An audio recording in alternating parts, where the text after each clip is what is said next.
Hello students, मैं चंदन कुमार एक बार फिर से आपके लिए लाया हूँ क्लास 12 नीट और जेईई मेन के लिए वीडियो लेक्चर नंबर 2 इलेक्ट्रोस्टैट का आज हम लोग स्टार्ट करेंगे। इससे पहले वाले लेक्चर में मैंने बताया था चार्ज और उसके प्रॉपर्टीज़ के बारे में। तो उसमें लगभग हम लोग 7 प्रॉपर्टीज़ हम लोग डिस्कस किए हुए थे। एक प्रॉपर्टीज़ बच्चों छूट गया था, वो 8वां प्रॉपर्टीज़ क्या है उसको देख लेते हैं हम लोग। बच्चों 8 नंबर प्रॉपर्टीज़ है कि हम लोग का क्वेश्चन है कि अगर ये कोई एक बॉडी से दूसरे बॉडी में चार्ज का ट्रांसफर होता है तो क्या उसके मास पे इफेक्ट पड़ता है। आज हम लोग ये देखेंगे क्या मास चेंज हो सकता है बॉडी चार्ज होगा। तो बच्चों अगर एक बॉडी से दूसरे बॉडी में अगर इलेक्ट्रॉन का ट्रांसफर होता है तभी बॉडी चार्ज होता है। इस पे पॉजिटिव चार्ज और इस पे नेगेटिव चार्ज आता है। तो क्या इलेक्ट्रॉन के ट्रांसफर होने से मास डिस्टर्ब होगा? आंसर इज यस, बिल्कुल डिस्टर्ब होगा, क्योंकि इलेक्ट्रॉन में भी मास होता है। इलेक्ट्रॉन का जो मास होता है, मास ऑफ इलेक्ट्रॉन, वो 9.1 इंटू 10⁻31 kg के बराबर होता है। तो अगर एक इलेक्ट्रॉन एक बॉडी से दूसरे बॉडी में गया तो इसका मतलब है कि ये मास का इतना मास का ट्रांसफर हो गया इसमें। तो इलेक्ट्रॉन जिसमें से गया उसका मास डिक्रीज कर गया और जिसमें इलेक्ट्रॉन पहुंचा है उसका मास इंक्रीज कर गया, यानी जो इलेक्ट्रॉन गेन किया है उसका मास इंक्रीज कर जाता है। यानी चार्जिंग के केस में, इन चार्जिंग,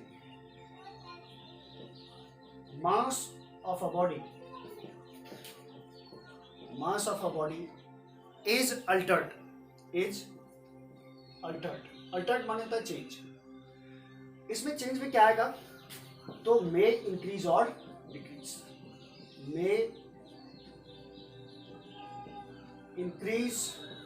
यानी मास बढ़ भी सकता है या मास घट भी सकता है। तो डिपेंड करता है बच्चों कि किसने इलेक्ट्रॉन को गेन किया है, किस बॉडी ने, और किस बॉडी ने इलेक्ट्रॉन को लूज किया है।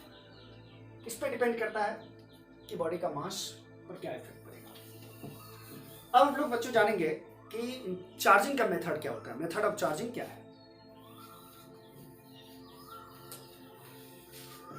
तो मेथड ऑफ चार्जिंग हम लोग जानते हैं। तो अगला टॉपिक हम लोग लिखेंगे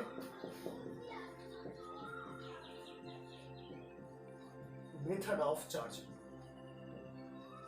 चार्जिंग का क्या मेथड है, हम लोग कितने तरीके से बॉडी को चार्ज कर सकते हैं। तो यहाँ हम लोग 3 तरीके से बॉडी को चार्ज कर सकते हैं।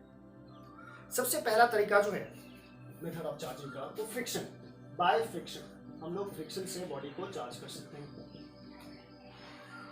जैसा कि इससे पहले वाले लेक्चर में भी मैंने एग्जांपल दिया था आप लोगों को कि अगर एक बॉडी को दूसरे बॉडी से, ऐसे बहुत सारे number of pairs of body है, बहुत सारे ऐसे पेयर हैं, जोड़ा बॉडी का है, जिसको रगड़ते हैं हम लोग एक दूसरे से, तो दोनों बॉडी चार्ज हो जाता है। एक बॉडी से दूसरे बॉडी में इलेक्ट्रॉन का ट्रांसफर होता है जिसके कारण दोनों बॉडी चार्ज हो जाता है। जैसे आप इसका एग्जांपल ले सकते हैं कि एक बॉडी है, ये मान लीजिए ग्लास रड है, इसको बोल देते हैं ग्लास रड, और ये बोल देते हैं सिल्क, दूसरा बॉडी। अगर एक बॉडी को दूसरे बॉडी से रगड़ा जाए तो सिल्क और ग्लास रड को रगड़ते हैं हम लोग तो दोनों चार्ज हो जाता है। ग्लास रड पे आ जाता है पॉजिटिव चार्ज और सिल्क पे आ जाता है नेगेटिव चार्ज। ये जो मेथड है बच्चों, इसको बोलते हैं हम लोग बाय फ्रिक्शन, फ्रिक्शनल मेथड से किसी बॉडी को चार्ज करना। दूसरा जो मेथड है वो है बाय कंडक्शन। देखो बच्चों, फ्रिक्शन में क्या होता है, फ्रिक्शन में कि पहला बॉडी अनचार्ज होता है पहले इनिशियली, ये भी अनचार्ज, ये भी अनचार्ज। आप दोनों को रगड़े तब जाके दोनों चार्ज हो जाता है। कंडक्शन में क्या होता है कि एक बॉडी पहले से चार्ज रहेगा, ये मान लीजिए बॉडी है जो पॉजिटिवली चार्ज है, इस पे टोटल चार्ज मान लीजिए Q है, और एक दूसरा बॉडी होगा जो पहले से चार्ज नहीं है, ये अनचार्ज है, इस पे नेट चार्ज का वैल्यू जीरो है। इसका क्या मतलब हुआ बच्चों? नेट चार्ज का वैल्यू जीरो का मतलब हुआ कि जितना पॉजिटिव चार्ज है उतना ही नेगेटिव चार्ज भी है, जितना पॉजिटिव चार्ज है उतना ही नेगेटिव चार्ज भी है। जब इस बॉडी को इसके कॉन्टैक्ट में लाया जाता है, जब एक अनचार्ज बॉडी कॉन्टैक्ट में आएगा, ये चार्ज बॉडी है, और इस बॉडी को उठा के इसमें जाके सटा दिए, यानी कांटेक्ट में आया, फिजिकली रूप से कांटेक्ट में आया है, तो दोनों बॉडी चार्ज हो जाता है। यानी इस पे चार्ज था पॉजिटिव, इसको जब हटा लेंगे हम लोग तो ये इस पे भी कुछ चार्ज आ जाएगा, पॉजिटिव चार्ज। यानी कहने का मतलब है कि ये चार्ज बढ़ जाता है, यानी ये इसको चार्ज कुछ दे देता है। अगर हम लोग बात करें सिमिलर बॉडीज की, similar bodies, what means similar bodies? यदि दो बॉडी सेम है, यानी आइडेंटिकल आप बोल सकते हो, दोनों बॉल अगर सेम है, तो अगर मान लीजिए इस पे टोटल चार्ज है Q और ये इनिशियली, ये जो है दूसरा बॉडी है, ये दूसरा बॉडी इनिशियली चार्ज नहीं है, तो अगर इसके पहले बॉडी के कांटेक्ट में दूसरे बॉडी को ले जाएंगे, तो यदि कांटेक्ट में लाया जाए दोनों बॉडी को, तो दोनों बॉडी चार्ज हो जाएगा। एक तो पहले से चार्ज था, दूसरा भी चार्ज हो गया। इस पे भी बच्चों Q/2 चार्ज आएगा, इस पे भी बच्चों Q/2 चार्ज आएगा। ये एक्सपेरिमेंटल एक्सप्लेनेशन है इसका कि दोनों पर आधा आधा चार्ज बच जाता है। यदि बॉडी सिमिलर हो तो आधा आधा चार्ज बच जाता है। इसको बोलते हैं हम लोग बच्चों कंडक्शन मेथड से किसी बॉडी को चार्ज करना। फ्रिक्शन में क्या था, दोनों बॉडी पहले अनचार्ज था, और जब दोनों को रगड़ दिया गया तो एक पे पॉजिटिव चार्ज आ गया, दूसरे पे नेगेटिव चार्ज आ गया। This is the method of friction. और ये कंडक्शन के थ्रू जब बॉडी को चार्ज करते हैं तो एक बॉडी मुझे पहले से चार्ज चाहिए, जैसे ये बॉडी पहले से चार्ज था और ये बॉडी अनचार्ज था, जब इसको कांटेक्ट में लाए तो दोनों चार्ज हो गया। ये अपना चार्ज कुछ चार्ज दूसरे बॉडी को दे देता है। यदि दो बॉडी सिमिलर हो, आइडेंटिकल बॉडी हो, एक पर चार्ज Q हो, दूसरे पे कोई चार्ज नहीं हो, नेट चार्ज 0 हो, तो अगर इसके कांटेक्ट में, पहले वाले कांटेक्ट में दूसरे बॉडी को लाया जाता है तो आधा आधा चार्ज दोनों पे बढ़ जाता है, यानी इस पे भी Q/2 और इस पे भी Q/2 हो जाता है। इस मेथड को बोलते हैं बच्चों इंडक्शन के थ्रू किसी बॉडी को चार्ज करना। अगला जो मेथड है वो बहुत इंपॉर्टेंट मेथड है और बहुत इंटरेस्टिंग भी। हम लोग इंडक्शन से कैसे किसी बॉडी को चार्ज करेंगे। तीसरा जो मेथड है बच्चों उसका नाम है इंडक्शन बाय इंडक्शन। इंडक्शन से किसी बॉडी को कैसे चार्ज करते हैं, इसको जरा ध्यान से देखिएगा, प्रोसेस को देखिए जरा। सबसे पहले हम लोग क्या करते हैं, एक चार्ज बॉडी पहले से ले लेते हैं। मान लीजिए आपके पास कोई चार्ज रॉड है, एक रॉड है जिस पर पॉजिटिव चार्ज है। इसमें भी पहला बॉडी चार्ज होता है और दूसरा बॉडी अनचार्ज होता है। एक बॉडी ऐसा है जिसको मुझे चार्ज करना है, तो मान लीजिए ये बॉडी है, ये दूसरा बॉडी है, ये अनचार्ज है, इनिशियली इस पे कोई चार्ज नहीं है। बच्चों अनचार्ज का मतलब होता है कि कोई बॉडी में बोल रहे हैं हम लोग चार्ज नहीं है, इसका मतलब होता है कि जितना आप पॉजिटिव चार्ज इस पे डालते हो, यानी जितना चार्ज इस पे पॉजिटिव रहता है उतना ही चार्ज इस पे नेगेटिव भी होता है। जैसे यहाँ 3, 6, 4, 10 पॉजिटिव चार्ज है, तो 10 आप लोग नेगेटिव चार्ज भी ले लो, 4, 5, 6, 7, 8, 9, 10। इस पर अगर नेट चार्ज पूछेगा 0 है, और इस बॉडी को बोलते हैं ये बॉडी अनचार्ज है। तो समझ गए आप लोग फर्क। Uncharged body means what. कितने बच्चा समझते हैं कि अनचार्ज बॉडी मतलब उसमें चार्ज है ही नहीं। बच्चों उसमें चार्ज है, लेकिन जितना पॉजिटिव है उतना नेगेटिव भी है। नेट चार्ज का वैल्यू उस पर 0। और ये बॉडी पहले से चार्ज है, पॉजिटिवली चार्ज रॉड है, और ये हम लोग के पास एक अनचार्ज बॉडी है। अब इस बॉडी को, अनचार्ज बॉडी को इसके पास ले जाएंगे हम लोग, इसके क्लोज ले जाएंगे, लेकिन इसमें सटाना नहीं है। इसको मान के आप यहाँ इस बॉडी को उठा करके आप यहाँ बस इसके पास लाए, लेकिन इसको फिजिकली रूप से कांटेक्ट में नहीं लाएंगे, जैसा इससे पहले वाले मेथड में किए थे कंडक्शन में। अगर हम लोग इसको पास लेकर के इसके कांटेक्ट में ले आए, फिजिकली रूप से सटा दिए, कांटेक्ट में ला दिए, तब तो ये कंडक्शन कहलाएगा। इसको बच्चों इसके नज़दीक ले जाना है, इसे सटाना नहीं है, इसमें कांटेक्ट में नहीं देना है, फिजिकल रूप से कांटेक्ट में नहीं लाना है, इसको क्लोज लाए। अब होता क्या है कि इस पर चूंकि अनचार्ज बॉडी है, तो जितना इस पर पॉजिटिव चार्ज होगा उतना ही नेगेटिव चार्ज भी होगा दूसरे बॉडी पे। अगर हम लोग इसको पहले बॉडी के क्लोज लाएंगे तो यहाँ पे पॉजिटिव चार्ज है, तो इस पे जब दोनों चार्ज है, पॉजिटिव भी है नेगेटिव भी है, तो क्या होगा, क्योंकि इधर पॉजिटिव चार्ज है तो जितना इस पे नेगेटिव चार्ज होगा ये इसके साइड आ जाएगा, इस साइड। यानी सारा नेगेटिव चार्ज जो है ये पॉजिटिव की तरफ आ जाएगा, और जितना भी पॉजिटिव चार्ज होगा ये इधर आ जाएगा। ठीक है, तो एक्चुअली क्या होगा कि प्लस और माइनस में अट्रैक्शन होता है। पहले ये चार्ज जो था ये बॉडी पर इधर उधर बिखरा हुआ था, दूसरी बॉडी पे, यानी जितना पॉजिटिव चार्ज था उतना ही नेगेटिव चार्ज भी था, इधर उधर चार्ज बिखरा पड़ा था।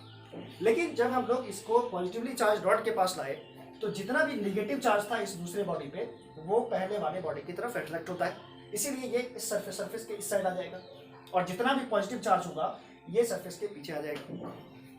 अब क्या होगा बच्चों, देखो अब हम लोग करते हैं, इसको बोलते हैं हम लोग redistribution of charge. Redistribution of charge मतलब चार्ज का दोबारा बढ़ जाना, और रीडिस्ट्रीब्यूशन ऑफ चार्ज को ही बच्चों हम लोग बोलते हैं इंडक्शन। जैसे किसी बॉडी पे चार्ज तो था, यानी पॉजिटिव नेगेटिव ऐसे बिखरा पड़ा था, इस पे इस तरह का डिस्ट्रीब्यूशन था चार्ज का, इस तरह बटा हुआ था सरफेस पे। लेकिन फिर क्या हुआ, जब हम लोग इसके नजदीक ले आए तो जितना नेगेटिव चार्ज था वो पॉजिटिव चार्ज की तरफ अट्रैक्ट हो गया, और जितना पॉजिटिव चार्ज था ये इधर आ गया, यानी फिर से डिस्ट्रीब्यूशन हुआ चार्ज का। इसीलिए इसको बोलते हैं redistribution of charge. Redistribution of charge. और रीडिस्ट्रीब्यूशन ऑफ चार्ज को ही बच्चों कहा जाता है इंडक्शन, इसी को बोलते हैं हम लोग इंडक्शन। अब क्या करेंगे बच्चों कि अब अगला जो स्टेप होना चाहिए हम लोग का, ये पॉजिटिव रॉड था, चार्ज रॉड। अब क्या होता है, ये नेगेटिव चार्ज इधर है सारा, और ये सारा पॉजिटिव चार्ज इस साइड। अब मुझे बच्चों इसको चार्ज करना है, दूसरे बॉडी को चार्ज करना है। इसके लिए हम लोग मेथड क्या अपनाते हैं कि इसको अर्थेड कर देते हैं। अर्थेड, अर्थ से वर्ड बनाया अर्थेड, जिसको आप अर्थेन भी बोलते हो। अर्थेड का मतलब होता है कि इससे कोई वायर लग, जैसे आप घर में भी अर्थेन होता है, वायर को जमीन के अंदर गाड़ दिया जाता है, तो ये इसको बोलते हैं हम लोग, ये अर्थेड करते हैं, इसको अर्थेड कर दिया गया। अर्थेड करने से होता क्या है बच्चों, ये जो पृथ्वी है, अर्थ है, इसमें इलेक्ट्रॉन का भंडार होता है, बहुत सारे इलेक्ट्रॉन्स होते हैं। ऐसा समझ लो कि ये इलेक्ट्रॉनों का पूरा भरा हुआ पृथ्वी है इलेक्ट्रॉन से। इसमें होता क्या है, जब किसी बॉडी को हम लोग अर्थ से कनेक्ट कर देते हैं तो इसलिए अर्थेड का सिंबल है, अर्थेड कर दिया जाता है। तो चूंकि अर्थ में बहुत सारे इलेक्ट्रॉन्स हैं, तो ये इलेक्ट्रॉन्स जब ये देखता है कि यहाँ पॉजिटिव चार्ज है, तो ये सारा इलेक्ट्रॉन इधर से फ्लो करना स्टार्ट कर देता है बॉडी में, यानी अर्थ से बॉडी में इलेक्ट्रॉन फ्लो कर जाता है। तो बच्चों जब इलेक्ट्रॉन में चूंकि होता है नेगेटिव चार्ज, तो ये जब इलेक्ट्रॉन इस पे फ्लो कर जाता है, तो यहाँ ये सब सारा प्लस चार्ज के साथ कंबाइन कर देता है, यानी इलेक्ट्रॉन फ्लो होकर के किधर की तरफ अट्रैक्ट हो गया, प्लस वाले की तरफ जाकर के चिपक गया। ये plus minus plus minus plus minus का एक घेरा बन जाता है। यानी कहने का मतलब, जब बॉडी को अर्थेड करेंगे हम लोग, तो पृथ्वी में बहुत सारे इलेक्ट्रॉन्स हैं, और इलेक्ट्रॉन में होता है नेगेटिव चार्ज। जब इसको अर्थेड किए तो यहाँ पॉजिटिव चार्ज है, तो ये इलेक्ट्रॉन पॉजिटिव चार्ज की तरफ अट्रैक्ट हो जाते हैं, ये अर्थ से बॉडी में फ्लो कर जाते हैं। यानी आप ऐसा लिख सकते हो, electron moves from earth to the body, earth to the body, earth से बॉडी में इलेक्ट्रॉन फ्लो कर जाता है। और ऐसा होने से क्या होता है बच्चों कि जितना भी पॉजिटिव चार्ज है उतना ही नेगेटिव चार्ज भी आ गया, तो ये सब न्यूट्रल हो गया, यानी ये सब इस चार्ज को क्या बोलोगे आप, नेट चार्ज क्या हो गया, जीरो। इधर वाला जितना भी प्लस था वो न्यूट्रल हो गया, यानी ये टोटल चार्ज जीरो हो गया। अब बचा इस पे क्या, सिर्फ बचा नेगेटिव चार्ज। अब देखो बच्चों, अब हम लोग क्या करेंगे, ये पॉजिटिव रॉड ऐसे ही रहेगा, इसको कांटेक्ट में कभी नहीं ले जाना है, फिजिकल रूप से कांटेक्ट में नहीं लाना है। अब इस पे बचा सिर्फ नेगेटिव चार्ज, जो कि पॉजिटिव चार्ज की तरफ अभी तक अट्रैक्ट है। अब क्या होता है, इस बॉडी को हम लोग दूसरे बॉडी को इससे दूर ले जाते हैं, दूसरे बॉडी को, यानी इस बॉडी को हम लोग इस रॉड से दूर ले जाएंगे। मान लीजिए आप इसको उठा करके, दूसरे बॉडी को उठा करके आप दूर ले आए, यहाँ ले आए। अब क्या होगा बच्चों कि ये नेगेटिव चार्ज, यहाँ पे सारा नेगेटिव चार्ज होगा वो यहाँ पे नहीं रहेगा, इस साइड नहीं रहेगा। ये नेगेटिव चार्ज इधर इसलिए था क्योंकि इधर पॉजिटिव चार्ज था और ये इधर की तरफ अट्रैक्ट था। अब ये सारा नेगेटिव चार्ज क्या होगा, ये सारा नेगेटिव चार्ज डिस्ट्रीब्यूट हो जाएगा सरफेस पे। ये क्यों होता है बच्चों, क्योंकि नेगेटिव में क्या होता है, रिपल्सन होता है। तो रिपल्सन होकर के ये दूर भागना चाहता है। कोई भी दो चार्ज, अगर सेम चार्ज आप रखोगे एक दूसरे के पास, तो सेम चार्ज में क्या होता है, रिपल्सन। तो रिपल्सन कितने समय तक होगा, कितनी दूरी तक जाएगा, तो जितना मैक्सिमम डिस्टेंस तक ये दोनों जा सके। तो मान लीजिए ये सरफेस पर ऐसा इसलिए डिस्ट्रीब्यूट हो जाता है क्योंकि पहले ये चार्ज यहाँ था, जैसे यहाँ आपको इस केस में दिख रहा है, क्योंकि यहाँ पॉजिटिव चार्ज था और यहाँ अट्रैक्शन हो रहा था, इसलिए ये चार्ज यहाँ था, इस साइड में था। अब होता क्या है बच्चों कि जैसे ही हम लोग इसको दूर लाए, इस चार्ज रॉड से दूर लाए, तो दूर होने के केस में हुआ क्या, इस पर ध्यान देंगे। जैसे मान लीजिए ये भी नेगेटिव चार्ज, ये भी नेगेटिव चार्ज, ये दोनों में क्या होगा, रिपल्सन होगा। ये दोनों रिपल्स होते तो ये कहाँ तक, ये बॉडी से तो बाहर नहीं भगा देगा, रहेगा ये बॉडी पर ही नेगेटिव चार्ज। तो ये कहाँ तक जाएगा, तो ये मैक्सिमम डिस्टेंस तक जाएगा। मैक्सिमम डिस्टेंस अगर हम लोग स्फेरिकल सरफेस है और इस स्फीयर के सरफेस पर 2 पॉइंट ऐसा है जिसके बीच का दूरी बहुत ज़्यादा हो, मैक्सिमम हो, ये कितना हो सकता है, ये इसके डायमीटर के बराबर हो सकता है ये दूरी। अगर ये नेगेटिव चार्ज यहाँ आता, ये नेगेटिव चार्ज यहाँ आया तो ये दूरी हो गया। अगर ये नेगेटिव चार्ज यहाँ आता तो ये डिस्टेंस होता। लेकिन देखो बच्चों, यहाँ पे मैक्सिमम डिस्टेंस कौन सा है, ये तो चार्ज का नेचर होता है कि दो सेम चार्ज का ये मैक्सिमम डिस्टेंस तक अपने आप को एडजस्ट करता है। इसीलिए ये सारा चार्ज जो है ये पेयर बना के डायमेट्रिकली अपोजिट पेयर बना के सारा चार्ज नेगेटिव वाला चार्ज ये इस तरह डिस्ट्रीब्यूट हो जाएगा, जिसके कारण ये बॉडी क्या हो गया, चार्ज हो गया। तो बच्चों इस तरह से हम लोग क्या करते हैं, इंडक्शन के मेथड से किसी बॉडी को चार्ज किया जाता है। फिर से एक बार सुन लीजिए, अगर एक बॉडी में पहले से इसमें चार्ज होता है इंडक्शन के मेथड में, यानी किसी बॉडी को चार्ज करने के लिए इंडक्शन मेथड से एक बॉडी पहले से चार्ज रहेगा, दूसरा बॉडी एक अनचार्ज है जिसको इस चार्ज बॉडी के पास लाया जाता है। इसको कॉन्टैक्ट में नहीं लाना है, पास में ले जाते हैं, क्लोज ले जाते हैं, इसको सटाना नहीं है। क्लोज ले गए तो इसमें जितना पॉजिटिव चार्ज था उतना ही नेगेटिव चार्ज भी है, तो ये नेगेटिव चार्ज सारा किधर की तरफ अट्रैक्ट हो गया, पॉजिटिव चार्ज की तरफ अट्रैक्ट हो गया, तो ये इधर आ गया, सारा पॉजिटिव चार्ज रिपल्स होके ये साइड आ जाता है। अब क्या होगा कि हम लोग इसको अर्थेट कर देते हैं। अर्थेट करने से क्या होता है, अर्थ से कुछ इलेक्ट्रॉन्स फ्लो कर जाते हैं जो सारे पॉजिटिव चार्ज के साथ जुड़कर इसे न्यूट्रल कर देते हैं। इसके कारण दूसरे बॉडी पे सिर्फ नेगेटिव चार्ज बचता है। अब ये नेगेटिव चार्ज बॉडी को हम लोग क्या कर देते हैं, इस बॉडी से यानी ये जो रॉड था पॉजिटिव वाला उससे दूर ले आते हैं। दूर ले आने से ये सारा नेगेटिव चार्ज डिस्ट्रीब्यूट हो जाता है बॉडी पे, यानी बॉडी पे पहले कोई चार्ज नहीं था, नो चार्ज, और अब ये नेगेटिवली चार्ज है, नेगेटिवली चार्ज। बच्चों इसको बोलते हैं हम लोग किसी भी बॉडी को चार्ज करना बाय इंडक्शन मेथड। तो आप लोगों ने देखा कितना इजी तरीके से आप इंडक्शन समझ गए। इसे पॉज करके नोट कर लें। अब मैं बच्चों आपको बताने जा रहा हूं कुछ न्यूमेरिकल्स।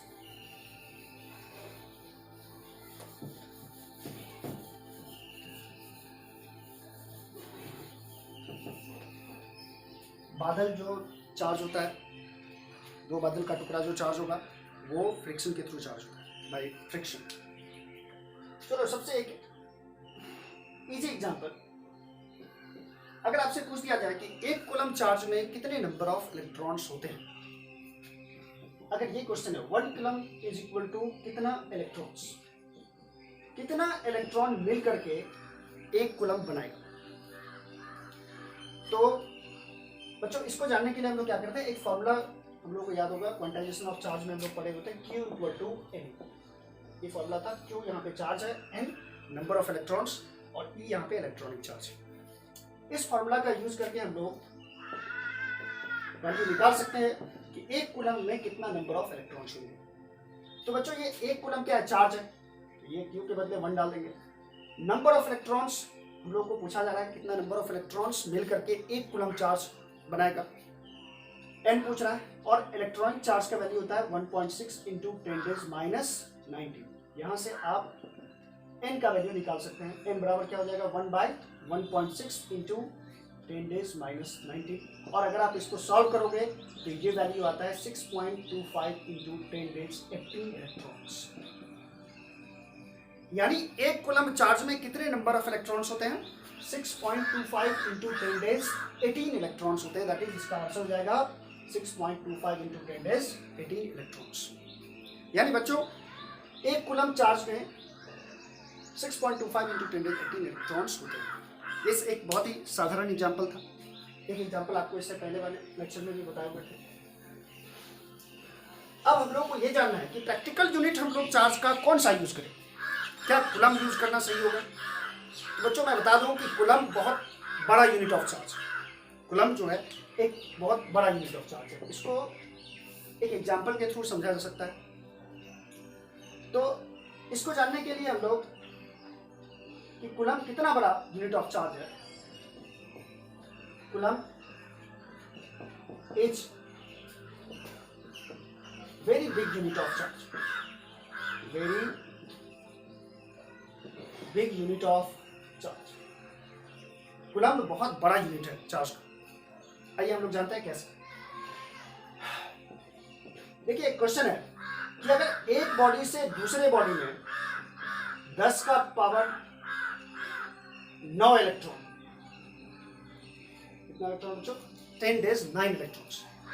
एक बॉडी से दूसरे बॉडी में 10⁻9 इलेक्ट्रॉन्स पर सेकेंड जा रहा है। यानी एक सेकेंड से एक बॉडी से दूसरे बॉडी में 10 का पावर 9 इलेक्ट्रॉन 1 सेकेंड में जा रहा है। तो दूसरा बॉडी पर जो ये इलेक्ट्रॉन पहुंच रहा है इस पर नेगेटिव चार्ज आएगा। आपसे पूछ रहा है कितने टाइम के बाद ये दूसरे बॉडी पे 1 कूलम चार्ज आ जाएगा। फिर से सुनिए क्वेश्चन। एक बॉडी से दूसरे बॉडी में 1 सेकेंड में 10 का पावर 9 इलेक्ट्रॉन का ट्रांसफर हो रहा है। तो आपसे पूछ रहा है क्या कि दूसरा बॉडी जो इलेक्ट्रॉन को गेन कर रहा है उस पे 1 coulomb charge 1 coulomb of charge कितने टाइम के बाद आएगा। टाइम का वैल्यू क्या होगा, कितना चार्ज होने के लिए, 1 कूलम चार्ज होने के लिए हम लोग टाइम निकालते हैं कितना टाइम के बाद 1 कूलम चार्ज दूसरे बॉडी पे आ जाएगा। तो बच्चों यहां देखो, यहां नंबर ऑफ इलेक्ट्रॉन्स आपको दे दिया गया है। नंबर ऑफ इलेक्ट्रॉन्स है 10 डेज 9। अगर हम लोग नंबर ऑफ इलेक्ट्रॉन्स पर सेकेंड की बात करें तो यह है 10 डेज 9 इलेक्ट्रॉन पर सेकेंड। अगर हम लोग बात करें कि अगर 1 सेकेंड में ये दूसरा बॉडी जो है वो कितना चार्ज इस पे आएगा 1 सेकेंड, तो अगर हम लोग निकाले कि चार्ज पर सेकेंड कितना होगा, चार्ज पर सेकेंड डायरेक्ट आपसे पूछ रहा है क्यू पर सेकेंड। क्यू का मतलब हो गया एनी, क्यू का फॉर्मूला एनी पर सेकेंड, और एन बाई सेकेंड का वैल्यू हम लोग को मालूम है। नंबर ऑफ इलेक्ट्रॉन्स पर सेकेंड कितने हैं 10 डेज 9, और 1 इलेक्ट्रॉनिक चार्ज कितने के बराबर होता है 1.6 इंटू 10 डेज माइनस 90। इतना कूलम चार्ज आएगा कितना सेकेंड में 1 सेकेंड। देखो इन 1 सेकेंड चार्ज कितना आ गया, क्यू बराबर 1.6 इंटू 10 डेज माइनस 19 कूलम। और चूंकि मुझे टाइम निकालना है तो इसको जरा उल्टा करके लिख लें हम लोग। उल्टा करके लिखने का क्या मतलब कि यहां पे लिख लें कि जब चार्ज कितना आ रहा है, सॉरी इसको हम लोग सॉल्व कर ले। 10 डेज माइनस 19 है, यहाँ 9 है तो यहाँ हो जाएगा minus 19 plus 9 that is minus 10 coulomb. 1.6 into 10 days minus 10 coulomb 1 second में चार्ज आएगा। अब बच्चों हम लोग बात करें कि 1.6 into 10 days minus 10 coulomb charge जो है वो कितना सेकेंड में आया 1 सेकेंड में। फिर से सुनिए, आपसे क्या पूछा जा रहा है कि दूसरे बॉडी पे 1 कूलम चार्ज आने में कितना टाइम लगेगा। इसके लिए हम लोगों ने क्या किया कि कितना 1 सेकेंड में कितना चार्ज आएगा पहले ये निकाल लिए। ये वैल्यू आया 1 सेकेंड में कितना charge 1.6 into 10 days minus 10 coulomb. अब ये 1.6 into 10 days minus 10 coulomb charge जो है वो कितना सेकेंड में आया 1 सेकेंड में। इसी को उल्टा करके लिख दिया, रिवर्स करके। तो हम लोग को क्या निकालना है कि 1 कूलम चार्ज कितना टाइम में आएगा। तो यदि Q का वैल्यू 1 कूलम आना है तो ये कितना टाइम में आएगा, तो हम लोग यूनिट मेथड यहाँ यूज करेंगे। इतना कूलम 1 सेकेंड में, तो 1 कूलम कितना सेकेंड में 1 by 1.6 into 10 days minus 10 second. अब ये वैल्यू बच्चों कितना बना है, देखो ये टाइम का वैल्यू है। 1 कूलम आने में इतना सेकेंड लगेगा, तो T बराबर हो जाएगा 1 बाय 1.6 और ये 10 डेज माइनस 10 ऊपर जाएगा तो 10 डेज प्लस 10 हो जाएगा, इतना सेकेंड। ये बहुत बड़ा नंबर है और हम लोग जानते हैं कि अगर इसको ऊपर कर दिया जाए, पॉइंट हटाएंगे तो 0 आएगा यहाँ पे, और इसको अगर काट दिया जाए तो 8 जा 16, 2 5 जा 10, 5 बाई 8 इंटू 10 डेज 10 सेकेंड। ये वैल्यू देखते हैं बच्चों, इसको बदलते हैं हम लोग। आवर में बदलेंगे तो क्या करना पड़ेगा, तो 1 आवर में कितने सेकेंड होते हैं 3600 सेकेंड। तो 1 आवर में 3600 सेकेंड होता है, तो इतना सेकेंड बराबर कितना आवर हो जाएगा। इसको हम लोग 3600 से डिवाइड कर दें तो ये आवर में कन्वर्ट हो जाएगा। फिर भी ये बहुत बड़ा नंबर है बच्चों, आवर में भी कन्वर्ट कर दिए तो। अब हम लोग जानते हैं कि 1 डे में 24 आवर होता है। इसको डे में कन्वर्ट करने के लिए 24 से डिवाइड कर दें तो ये डे में कन्वर्ट हो जाएगा। अगर इसको ईयर में कन्वर्ट करना हो, ईयर में, तो इसको फिर से 365 से डिवाइड करना होगा, ये ईयर में कन्वर्ट हो जाएगा। और जब बच्चों इसको सॉल्व किया गया तो ये वैल्यू लगभग आया 198 ईयर्स। यानी इसको सॉल्व करोगे तो लगभग इसको बोल सकते हैं हम लोग 200 साल। यानी एक बॉडी से दूसरे बॉडी में 1 सेकेंड में 10 का पावर 9 इलेक्ट्रॉन जाएगा, तब भी 1 कूलम चार्ज आने में 198 ईयर्स लग सकता है। ये बच्चों बहुत बड़ा ईयर है, इतना साल तक तो मनुष्य जीता भी नहीं है, यानी 4 पीढ़ी खत्म हो जाए 200 साल में, तब तक ये बॉडी से इलेक्ट्रॉन जाता रहेगा और 1 कूलम चार्ज आने में इतना टाइम लग जाएगा। तो ये 1 कूलम जो है ये बहुत बड़ा यूनिट ऑफ चार्ज है, इसलिए हम लोग यूज क्या करते हैं, चूंकि बड़ा यूनिट है इसलिए हम लोग यहाँ पे माइक्रो कूलम यूज करते हैं। चार्ज का यूनिट माइक्रो कूलम। तो माइक्रो कूलम में क्या होता है बच्चों, 1 माइक्रो कूलम का मतलब होता है, माइक्रो का सिंबल ये होता है म्यू की तरह, तो 1 माइक्रो कूलम, 1 माइक्रो का मतलब होता है 10⁻⁻⁶। माइक्रो का मीनिंग है 10⁻⁻⁶, ये छोटा यूनिट हो जाता है। तो 1 माइक्रो कूलम का वैल्यू हो जाता है 10⁻⁶ कूलम। जैसे आपको 10 माइक्रो कूलम दिया हुआ है चार्ज का वैल्यू, इसको कूलम में कन्वर्ट करना है, तो माइक्रो के बदले हम लोग यूज करते हैं 10 और माइक्रो के बदले 10⁻⁶। तो कूलम चूंकि बहुत बड़ा यूनिट ऑफ चार्ज है इसलिए हम लोग माइक्रो कूलम यूज करते हैं। अब नेक्स्ट न्यूमेरिकल हम लोग देखते हैं, इसे पॉज करके नोट कर लें।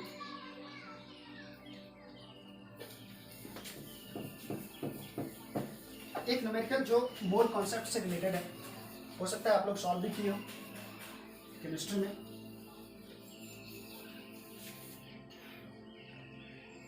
तो अगला क्वेश्चन है बच्चों, find the number of positive and negative charges in 100 gram of water. 100 ग्राम पानी में कितने नंबर ऑफ पॉजिटिव चार्ज होंगे और कितने नंबर ऑफ नेगेटिव चार्ज होंगे, यानी कहने का मतलब कि कितने नंबर ऑफ इलेक्ट्रॉन्स होंगे नेगेटिव चार्जेस एंड कितने नंबर ऑफ प्रोटॉन्स होंगे पॉजिटिव चार्जेस। तो इसे 100 ग्राम वाटर में हम लोग कैसे निकालें कि कितने नंबर ऑफ पॉजिटिव चार्जेस होंगे। उससे पहले बच्चों एक कॉन्सेप्ट मैं देना चाहता हूँ आप लोगों को। मोल का नाम आपने सुना होगा, आपने केमिस्ट्री में पढ़ रखा होगा। 1 मोल, 1 मोल का वैल्यू, 1 मोल का मीनिंग होता है बच्चों 6.022 इंटू 10⁻23। इसको एवोगाड्रो नंबर भी कहा जाता है। जैसे आप लोग जानते हो कि 1 डजन का मीनिंग क्या होता है, 1 दर्जन का मीनिंग क्या होता है, 1 डजन। 1 डजन का मीनिंग होता है बच्चों 12। जैसे 1 दर्जन आप बनाना बोलते हो, केला बोलते हो, तो 1 दर्जन का मीनिंग हम लोग समझते हैं 12। अगर बोल देगा 1 मोल केला बनाना, तो इसका मतलब इतना केला 6.022 इंटू 10⁻23, 1 मोल। 1 डजन का मतलब होता है 12। जैसे 1 किलो का मीनिंग होता है, किलो का मीनिंग क्या जानते हो आप लोग, 1000। जैसे आप लोग देखते हो कितना व्यूज हुआ, कोई वीडियो डालते हो तो 1 के means kilo, kilo means what, 1000। तो उसी तरह 1 मोल का मीनिंग ये होता है। ये जब छोटे छोटे पार्टिकल्स होते हैं और नंबर ऑफ पार्टिकल्स बहुत ज़्यादा होते हैं तब हम लोग मोल का कॉन्सेप्ट यूज करते हैं। तो number of positive and negative charges आपको निकालने हैं 100 ग्राम ऑफ वाटर में कितना होगा, यानी मास ऑफ वाटर आपको दे दिया, मास ऑफ वाटर। ये m बोल सकते हैं इसको हम लोग, और m का वैल्यू यहाँ पे 100। मोल निकालने का फॉर्मूला है बच्चों, किसी भी मॉलिक्यूल के मास को उसके मॉलिक्यूलर मास से डिवाइड कर देते हैं तो वो मोल हो जाता है। अगर H2O की बात हो रही है यहाँ पे, यानी वाटर की, तो वाटर मीन्स व्हाट, H2O। और H2O का आप मॉलिक्यूलर मास निकालिएगा तो आप मास निकालना जानते हो, मॉलिक्यूलर मास। हाइड्रोजन का 1 होता है तो 1 इंटू 2 प्लस ऑक्सीजन का 16 होता है तो 16 2 18 होता है, मॉलिक्यूलर मास हो गया 18। देखो आप पहले मोल निकालो कि 100 ग्राम वाटर में कितने नंबर ऑफ मोल्स होंगे। तो मोल होता है बच्चों मास बाय मॉलिक्यूलर मास। तो मास है यहाँ पे 18, सॉरी मास है यहाँ पे 100 और मॉलिक्यूलर मास है यहाँ पे 18। मान के आप इसको सॉल्व किए तो वैल्यू आया 10। इसको सॉल्व करेंगे तो ये कट जाएगा, 2 में 18, 50 में 100, 50/9 मोल आएगा। यानी 100 ग्राम वाटर में कितने मोल होंगे, 100 ग्राम ऑफ वाटर में 50/9 मोल होगा, यानी 50/9। 9 मोल बना जाएगा 100 ग्राम वाटर। अब हम लोग चूंकि वाटर मॉलिक्यूल है, वाटर जो है वो H2 यानी हाइड्रोजन का 2 भाग और ऑक्सीजन का 1 भाग मिलता है, तो ये वाटर का फॉर्मेशन होता है। तो जैसे मान लीजिए कंटेनर में या किसी ग्लास में पानी होगा, तो वाटर में क्या होता है, मॉलिक्यूल्स होगा। ये मॉलिक्यूल्स में कौन कौन है, H2O हाइड्रोजन और ऑक्सीजन से मिला हुआ मॉलिक्यूल्स, ऐसे ऐसे मॉलिक्यूल्स होते हैं। ये हो गया ऑक्सीजन और ये हाइड्रोजन और ये भी हाइड्रोजन, ऐसे मॉलिक्यूल्स होते हैं। तो इसमें हम लोग जानना चाहते हैं 100 ग्राम वाटर में कितने नंबर ऑफ मॉलिक्यूल्स हैं, कितने नंबर ऑफ मॉलिक्यूल्स। तो हम लोग जानते हैं कि 1 मोल का मतलब इतना मॉलिक्यूल, 1 मोल का मतलब 6.022 इंटू 10⁻³ मॉलिक्यूल्स। तो हम लोग जानते हैं कि इन 1 मोल, 1 मोल में नंबर ऑफ मॉलिक्यूल्स जो होते हैं, नंबर ऑफ मॉलिक्यूल्स वो होते हैं 6.022 इंटू 10⁻²3। ये बच्चों एवोगाड्रो नंबर है, इसको Na से नोट करते हैं। अगर 1 मोल में इतना मॉलिक्यूल्स, तो 50/9 मोल में कितना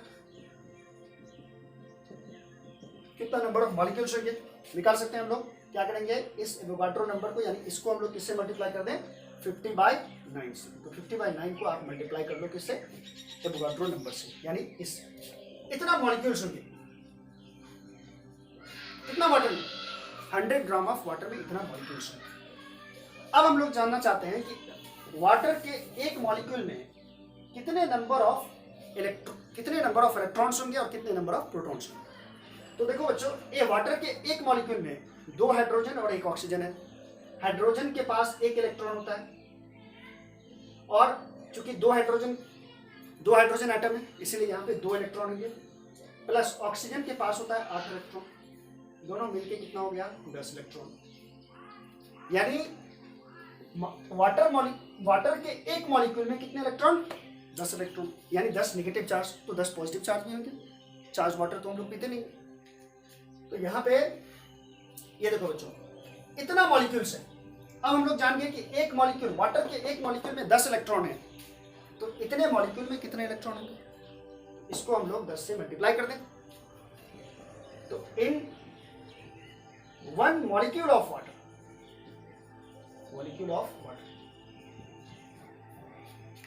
नंबर ऑफ इलेक्ट्रॉन्स, इलेक्ट्रॉन का मतलब हो गया नेगेटिव चार्जेस, कितने नंबर ऑफ नेगेटिव चार्जेस होंगे। तो एक मॉलिक्यूल ऑफ वाटर में कितने नंबर ऑफ नेगेटिव चार्जेस यहाँ पे निकाले हम लोग, 10। तो कितना मॉलिक्यूल में निकालना है हम लोग को, 50/9 इंटू Na मॉलिक्यूल में, वाटर में कितने नंबर ऑफ इलेक्ट्रॉन्स या पॉजिटिव चार्ज होंगे। तो इसको हम लोग 10 से मल्टीप्लाई कर लें, दैट इज 50/9 इंटू Na को 50/9 इंटू Na को कितना से मल्टीप्लाई कर लें, इतने नंबर ऑफ नेगेटिव चार्जेस होते हैं। ये हो गया नंबर ऑफ नेगेटिव चार्जेस। कितने चार्ज होंगे ये भी आप निकाल सकते हैं। अगर आपको Q का वैल्यू पता चल गया, Q बराबर Na लगा के कितने नंबर ऑफ इलेक्ट्रॉन्स होंगे ये भी आप निकाल सकते हैं। और जितने नंबर ऑफ नेगेटिव चार्जेस होंगे उतने ही नंबर ऑफ पॉजिटिव चार्जेस भी। ये बच्चों क्वेश्चन था चार्ज से रिलेटेड, बेसिक क्वेश्चंस, जो कि एनसीईआरटी के एग्जाम्पल का भी ये क्वेश्चन है, और इससे पहले भी जो हम लोग पढ़े वो एनसीईआरटी के एग्जाम्पल से ही था। इसे पॉज करके नोट कर लें। तो बच्चों ये था आज का लेक्चर, मेथड ऑफ चार्जिंग और कुछ न्यूमेरिकल कॉन्सेप्ट Q बराबर Na। तो अगले लेक्चर में हम लोग डिस्कशन करेंगे कूलम्ब्स लॉ के बारे में। 2 चार्ज जब होता है तो उस दोनों के बीच में फोर्स लगता है। वो फोर्स किस चीज़ पे डिपेंड करता है, क्या दोनों के बीच के मीडियम पे डिपेंड करता है, कितना वैल्यू होगा उसका, इसके बारे में हम लोग पढ़ेंगे नेक्स्ट लेक्चर में। तब तक के लिए धन्यवाद, थैंक यू। ऐसे ही पढ़ते रहिए।